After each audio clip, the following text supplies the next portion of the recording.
What's up, graphic designers? In today's class, we're going to take a little bit of inspiration from Mr. Sprinkle's shirt. And here's what I know. We've got this wave enthusiast, this surfer, and his surfboard itself is disintegrating into the air or the ocean. And we're going to be creating this effect, this technique in Photoshop. Here we have like the Marvel logo disintegrating into the Marvel Cinematic Universe. Reminders of him here and gone. You'll notice his text is sort of like blowing into the sunset. This is cool, right? And here we've got Lose Well by Chris Cathart. So once we experiment with the dispersion technique, you're going to be inspired by that technique, that book cover, and create something that looks a little bit like this. So how exactly do we produce this dispersion effect? That's a great question. I'm going to draw your attention very briefly to the layers palette, and you're going to notice that I color-coded all these layers. That helps me keep organized. And I know these blue layers sort of on the top, right? It's the Droz layer, which I just hid, and then this scattered shards of white sort of blowing off into the breeze. I'm going to hide that. This is actually my first attempt, and I'm not loving this, mostly because the brush itself was a little too small. So you're going to want to experiment. And then here we've got the Knicks logo sort of exploding just like their season against the Miami Heat. Miami Heat, so good. Is Jimmy Butler going to win a championship? I think they might be able to steal it from Denver if Denver can put away Dallas. All right, so how exactly do we create this effect? How are we going to produce this visual? That is a great question. So the first thing that we're going to do is we're going to click File, New.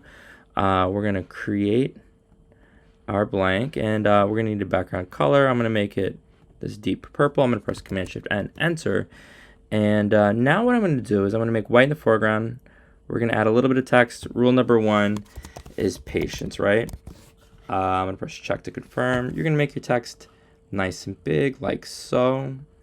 Beautiful. Okay, so now what we're going to need to do is we're going to need to add a brush, an ABR file. So to do that, you're going to find it in the Google Classroom link.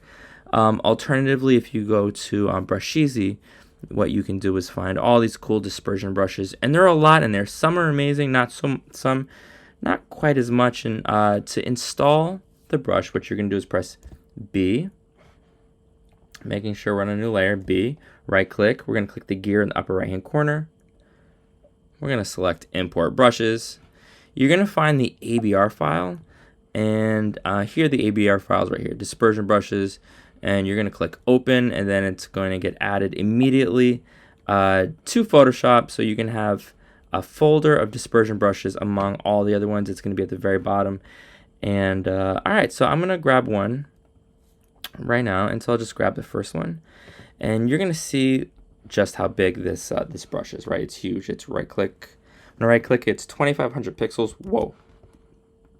I might shrink that down just a tad. All right, so here's what we're going to do, ladies and gentlemen. I'm going to drag this patience layer, this text layer, to the top, and I'm going to add a layer mask. Boom. All right, and the layer mask is white. Perfect, tremendous. Next, I'm going to jump down a layer. I notice that white is in the foreground. I'm going to use a paint bucket. I'm going to fill this layer with white, and then I'm going to add another layer mask. All right, but this time we're going to press Command I to invert it, so everything's hidden on this layer, right? And so all that white is gone. All that white is hidden. Beautiful. This is amazing. I'm going to zoom in just a tad. And you're going to think about, like, what is the direction of this dispersion, of this disintegration going to be taking place. I'm going to press B. I'm going to right click. I'm going to drop the opacity, the size to approximately, let's try around 1000. Okay. And I'm going to be on the top layer. And we don't want it to be white. We want it to be black, because that's going to eliminate elements of the white that we want to get rid of on this text layer. All right, so maybe it's a little something like this. I'm going to reduce the size. Actually, I'll switch to a different brush, and I'm going to reduce it now to, I'm going to try 800, maybe 888. Okay, there we go.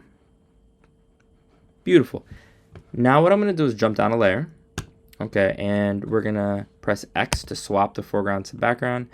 Now we've got white in the foreground, and now when we left click, oh, that's pretty amazing. I'm going to right click. I'm going to try a different brush. And you know what? Let's try the have it significantly bigger. This is 2800. That's way too big, clearly. So let's make it 750. And I think that is amazing. All right, so ladies and gentlemen, you're going to apply this technique to text as well as to logos. And then you're going to be creating a book cover that looks a little bit like this. You're going to grab your PNG. Here's my 7-year-old. I cannot wait to see your work. So just remember, for this text effect to work, you're going to need to apply the layer mask to 2 layers, right? To the text layer or the logo layer on top.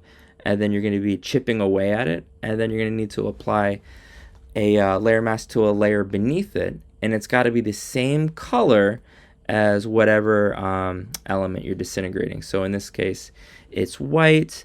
But when I take a look at this NYX logo, right? So NYX is primarily orange, but the exterior of the NYX text is blue, right? So I made this background blue. And if we hide the the layer mask, and then we reveal it, you can see ultimately what's there. I cannot wait to see your work. Let me know if you guys have any questions. Good luck.